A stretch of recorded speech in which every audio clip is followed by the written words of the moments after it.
It was just several weeks ago that Ram announced the end of production at the end of this year of the 3-liter EcoDiesel V6 turbo diesel engine. And actually, our friend Toby stopped by the office with his 2015 Ram 1500. So I saw it and I was like, well, I want to learn more about this truck because it has relatively high miles, and show you the truck and have it almost as one of the goodbyes to the EcoDiesel engine. So Toby, thanks for coming out. Hey Andre, no trouble. Thanks.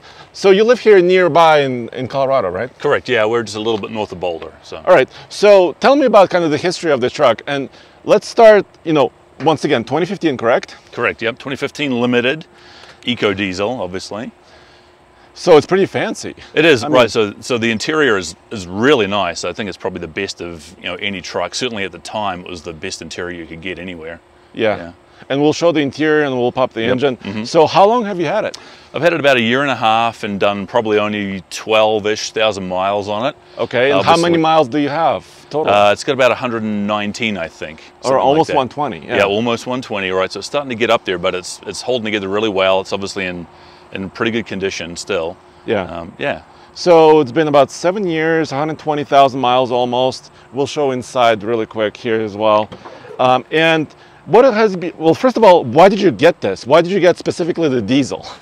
So it was more of an opportunistic kind of thing. I had a neighbor was selling it. I was really interested in the diesel more than the gas powered, in part for fuel efficiency. Yeah. Obviously it gets fantastic mileage. It rounds about 23 miles per gallon just in a regular driving cycle. Can get much more than that on the highway if you take it easy. Okay. So it's a great truck for that. It hauls pretty well. The funny thing is the capacity for hauling is low. Yeah. It's like 900 pounds, which is kind of crazy. I think most of that comes from obviously the extra weight of the diesel.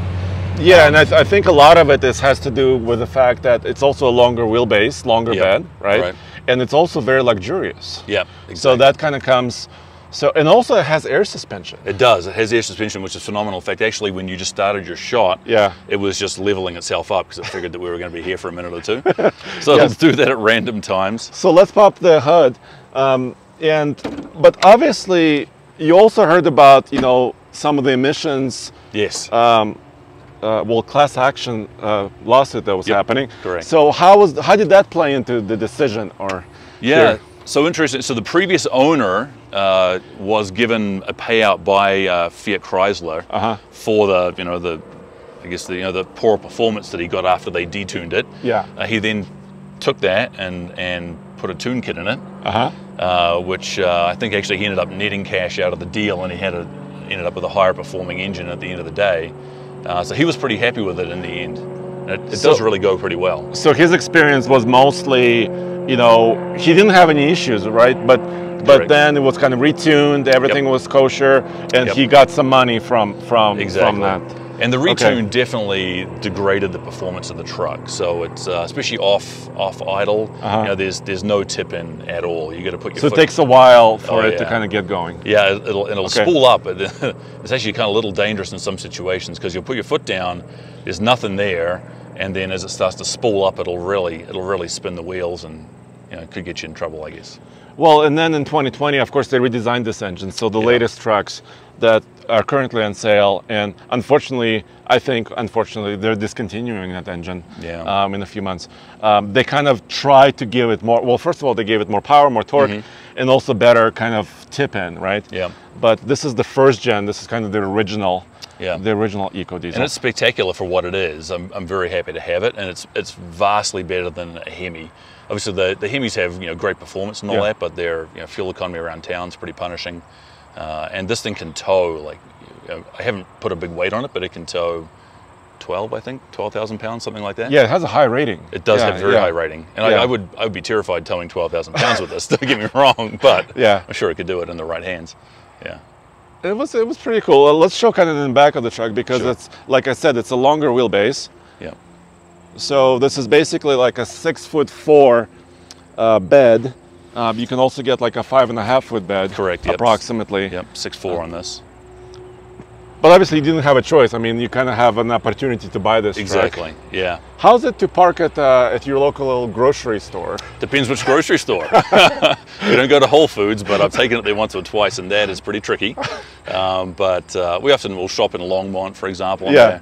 they have more adequately sized parking spots up there. Let's just put it that way. I also like that it has dual exhausts, right? Yeah, it's good looking. It kind of has a nice look. It does. Yep. It's a really handsome truck. Still rocking the crossfire grille, or the center, what is it, crosshair grille? Yeah. Yeah, which starting to feel a little outdated, I think. But And you didn't do the wheels and tires, right? That I was did before? not. Previous owner did the wheels and tires, Okay. yeah. But how do you, overall, have you been happy over a year and a half? Very happy, yeah. Yeah, the only problem I had was with the air suspension. We had just coming into last winter, there was a damp freeze. We had sort of an ice storm came through, and the air suspension froze up essentially. I lost the front air suspension. So it was just lower, or exactly. what was it? It was on the bump stops there Okay. until I got it recharged. Was that a cold night, or was it just kind of icy? It was a little bit of both. It was like a cold, misty freeze. Okay. So it came out of the east, froze the thing, and then I think must have been some water in the manifold and the distribution system, and that froze up. And that's very possible. Big semi trucks, of course, use air suspensions for Exactly. decades, but they have dryers and different systems to take care Exactly. of those issues. And so that is I think it's a known fault with this particular air suspension, is that they don't have a dryer for one thing, and it's supposed to run on nitrogen. And so the system inherently, I think, is supposed to be dry, except it will bring in ambient air. There's a vent in the tailgate there, and it'll bring in ambient air if it gets low on nitrogen, and so that brings in moisture, Yeah, and totally. they don't have a way to get rid of the moisture. Well, thank goodness this is Colorado, so low moisture. Mostly, yep, right. So that's pretty nice. Let's fire it up really quick. Do you have the keys still? The keys are actually in the Okay, because I wanted to center show console. the miles as well. Oh, you can kind of see it now. So if you look at the gauges. So then you said the previous owner also did the Edge tuner. You can kind of see it here. Yep. So have you played around a lot with that, or A little bit. Do you notice a difference? Yeah, I mean, so actually this little readout right here is not a tuner. That's purely just gauges. Just gauges, exactly. Yeah. And then the tune, I guess, is just programming. Exactly. Yeah. There's a chip inside. Yep. And you have to detune it if you take it to the dealer, because if they run any software updates on the ECU, then the tuner's dead. Yeah. Which is inconvenient. So right now you have it in kind of stock. I put it in stock tune. Yeah. Stock form. Alrighty. Well. And how much do you tow? You said you have a small trailer. We do. We have a small camper that probably weighs all up about 1,200 pounds. And it's, so it's tiny, right? Yeah. But it's a little teardrop thing, and this thing tows it like a dream. In fact, it rides better with that extra weight in the back. But yeah, it's a remarkably great truck. So what are you looking for in your next purchase? I mean, have you thought about your next truck? I haven't. I'd actually like to get an electric truck if possible. Okay. I only do 1 or 2 very long trips a year. Mostly it's all short haul driving, so an electric would work pretty well in that regard for sure. And obviously there's some other advantages with electric. You can fill it up at home for one thing. Yeah. And the power. Yeah, totally. Yeah. So, well, I really appreciate you coming by. I know it's kind of short notice. That's okay, yeah, no trouble, and we've had everything from planes to helicopters to trucks. A couple of generators running in the background. So I really appreciate it. So this has been a pretty solid truck, it sounds like, after 119,000+ miles. So thank goodness. And as always, go back to alltfl.com for everything automotive. One-stop shop right there.